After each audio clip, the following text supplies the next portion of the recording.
Je vais vous parler de la vulgarisation. La vulgarisation, les effets pervers de la vulgarisation. C'est-à-dire que ça donne une image fausse du savoir et de la recherche. Ça donne une image figée. À des fins pédagogiques, on va forcément renoncer à la diachronie. On va renoncer à tout ce qui a permis à l'œuvre d'émerger. Ce n'est qu'à un niveau supérieur de recherche que l'on va étudier, par exemple, je ne sais pas, les brouillons de Balzac ou de Zola pour savoir pourquoi, à un moment donné, il a écrit ceci comme cela, alors qu'avant, au départ, il voulait écrire ceci ou cela, etc. Tout ça, ça n'est plus de la vulgarisation. La vulgarisation, c'est une schématisation grossière. Le mot vulgarisation doit se rapprocher de vulgaire, ou de vulgus, le peuple. Et donc, la vulgarisation, les ouvrages de vulgarisation, sont des ouvrages qui induisent en erreur d'une certaine manière, parce qu'ils nous font croire que les choses se sont passées comme ceci, ou qu'elles ont été formulées comme cela, alors qu'il y a eu tout un travail préparatoire, il y a eu des préliminaires, il y a eu toute une évolution.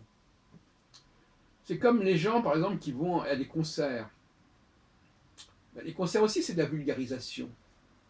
Parce qu'on entend des œuvres qui sont achevées, qui sont terminées, qui sont cristallisées. On ne voit pas l'œuvre en train de se faire, parce qu'en cinéma, on parle du making-of. Ça, c'est intéressant. On parle parfois d'un making-of d'un film. Comment ça s'est passé? Quelles ont été les scènes qui ont été rejetées éventuellement? On nous montre des scènes qui ont été supprimées. Est-ce qu'au concert, on nous montre un morceau qui a été supprimé? Non. Donc, finalement, les gens qui reçoivent cette vulgarisation, est-ce qu'ils sont incités véritablement à se lancer dans des recherches de ce type? Non. Parce qu'ils s'en font une idée beaucoup trop idéalisée, n'est-ce pas? Ils disent, mais moi, une idée trop parfaite. Il faudrait leur montrer des choses beaucoup plus imparfaites, beaucoup plus en gestation, en train de se faire, embryonnaires, qui sont en train de commencer à exister.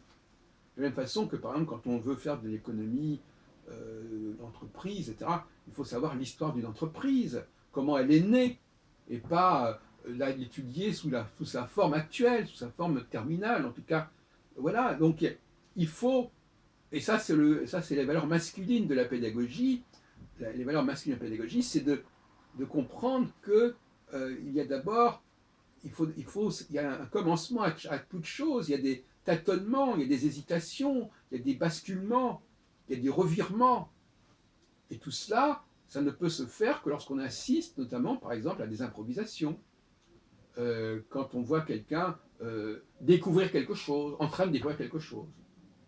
Et c'est ce moment de la découverte qui est intéressant, plutôt que de savoir si l'œuvre, à ce stade-là, est achevée.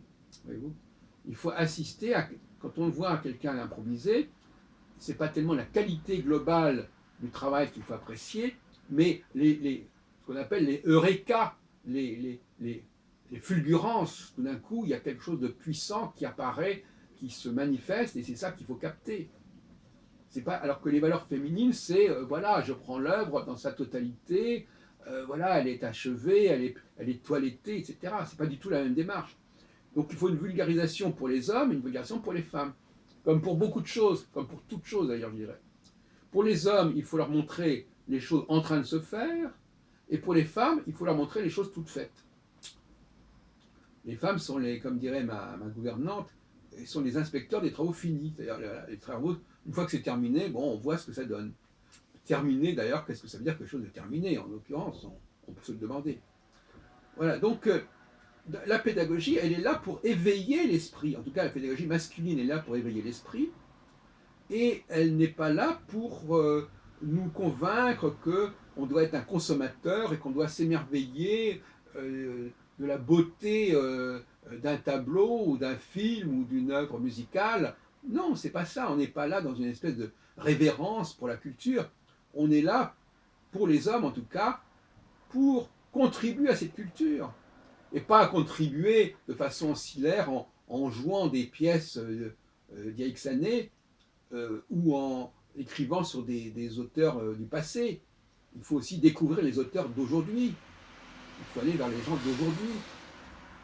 Hein. La vulgarisation, c'est ça aussi, c'est comprendre, être au courant de ce qui se fait actuellement, des nouveautés, des nouvelles tendances qui existent, hein, et non pas prendre les choses avec le recul. À un moment donné, le recul, c'est pas une bonne chose, le recul. Non, il faut pas être dans le recul. La création, apprendre à créer, c'est pas être dans le recul. C'est au contraire être ici et maintenant dans quelque chose qui est plein de vie et qui est en train de se former comme un embryon qui est plein de vie et qui va progressivement évoluer vers l'enfant au bout de 9 mois.